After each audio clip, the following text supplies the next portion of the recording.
Welcome to the Goals-Based Investing podcast series. I wanted to use this opportunity to thank all of those who have really helped me throughout the year.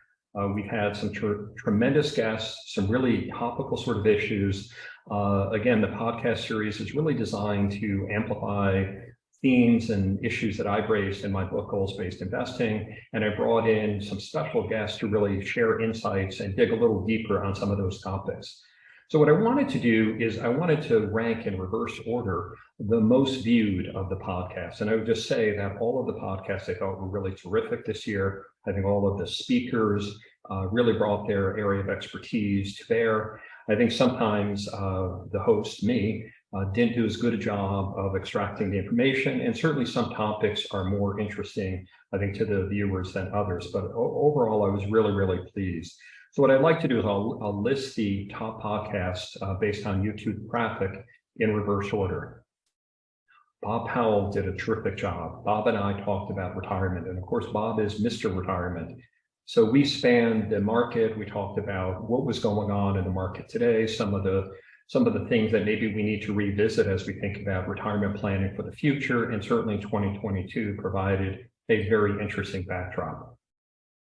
Margaret Towell joined me, and we talked about ESG, and Margaret is an expert on ESG. So we really delved into some of the myths and misconceptions about ESG, what it is, what it isn't, and really looked at it through the lens of an advisor and how they can enhance their value proposition.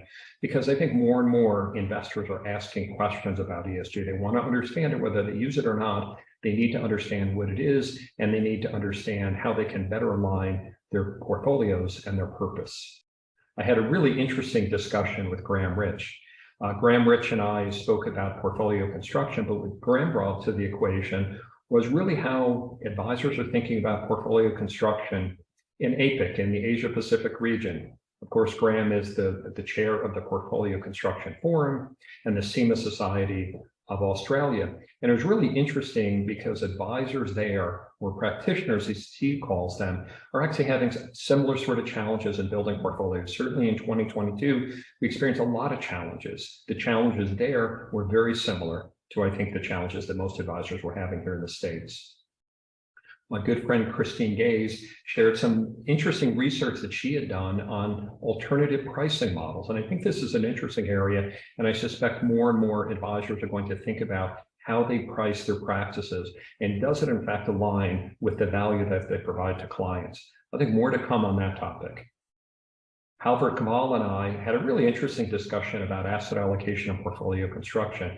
And of course, in the middle of 2022, with a lot of the volatility, equity returns and bond returns really suffering throughout the year, a rising Fed, and of course, this new sort of dynamic inflation that we needed to solve for, Halvard and I covered a lot of ground thinking through portfolio construction implications, and including the use of alternatives, how they're valuable tools, especially in environments like this. But I would argue they're valuable tools in all market environments and should be a more core part of the toolbox that advisors are using.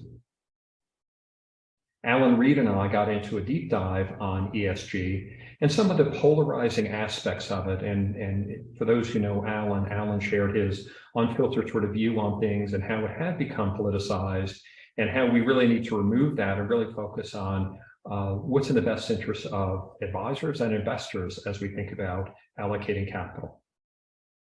Scott Welch and I had a really interesting discussion about the market environment. Of course, Scott is a market expert. He spends his whole day really focused on the market environment, really sharing his views on long-term views on asset allocation and portfolio construction as he's building models for WisdomTree. And I think it was interesting to get Scott's insights on how he's looking at the world, some of the dynamics that he was focused on, very similar to, I think, the way that we've been looking at it and thinking about it here.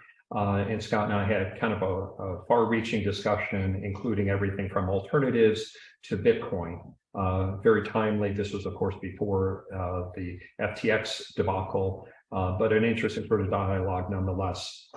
My good friend and mentor, Gary Bridgman, shared his personal journey and shared how our industry can do a better job addressing diversity and inclusion.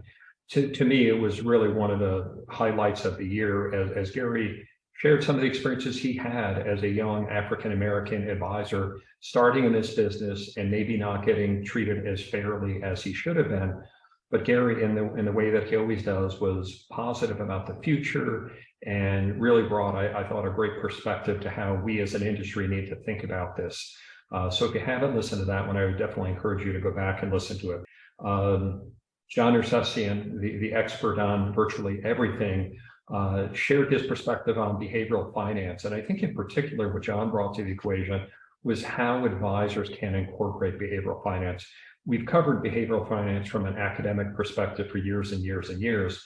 But the fact of the matter is, I think advisors need to think, how do we incorporate that? How do we ask the right sort of questions? How do we frame things so advisors and investors can get on the same page and thinking through, what's going on? And in light of the volatility, I thought it was a very timely conversation to have. Jamie McLaughlin did an excellent job as he and I talked about the needs and challenges of the ultra high net worth marketplace. And I thought what we really wanted to do in that podcast is really draw the distinction between an ultra high net worth investor and a high net worth investor, because ultra high net worth investors and family offices have very different needs. They have different sort of things that they're solving for. They're more focused on legacy. They're more focused on aligning philanthropic needs. And I thought, Jamie just did a really terrific job, as he's kind of an expert in the space and has done an incredible amount of research, just sharing what he has learned in his many, many years serving that marketplace. And the top podcast of the year, and not a surprise to me, was the discussion that I had with Aaron Philbeck, talking about the portfolio of the future. It definitely aligns with a lot of the things that I generally talk about. It certainly aligns with the topics in my book, Goals-Based Investing. But Aaron and I just had a great time talking about some of the really unique research that the CAIA Association has done on looking at the portfolio of the future. Not surprisingly, that's a portfolio that includes alternative investments. But I think it's so much more than that. And I think Aaron did a really terrific job of kind of framing this discussion. If you haven't, I would definitely encourage everyone to listen to the video. I would also encourage everyone to read the paper. And the paper is available on the CAIA site. It is the portfolio for the future. They've trademarked it. It's really a terrific paper. I think the timing of that couldn't have been better. It really aligned with a lot of the challenges advisors were facing in 2022, and I suspect many of the challenges that they will face in 2023 and the years to come. So it's absolutely a must listen to podcast, and it's a must read. As we're thanking people, I would be remiss if I didn't thank two contributors who really helped me get my message out to a broader audience. Jay Coulter, of course, has syndicated my podcast on the Financial Advisor TV network. And then Greg Titus has syndicated and made my podcast available on finstream.com. So thank you both for getting our message out to a broader audience. And of course, I could never do any of these podcasts or any of the things that I've been able to do with my consulting business without the incredible help of Natalia Cervantes. Natalia has really helped me build my brand, provide interactive content that I think makes it interesting for all of you. She's the one who encouraged me to create the podcast series. And of course, she provides these really great graphics to help bring these concepts to life. So Natalia, thank you. And to all the listeners, thank you, because I've got so many unsolicited calls and notes about how much you've enjoyed it. I've similarly received positive feedback about my book, that my book had nuggets along the way that maybe helped an advisor think through a challenging problem, or maybe for the do-it-yourself investors, it gave them kind of a framework and a foundation to think about investing capital. I thank you for all the feedback, and I thank you all for participating and really being involved throughout this whole process with us. The Goals-Based Podcast series has really been a labor of love for me, and I hope that you found it of value throughout the year. Thank you very much.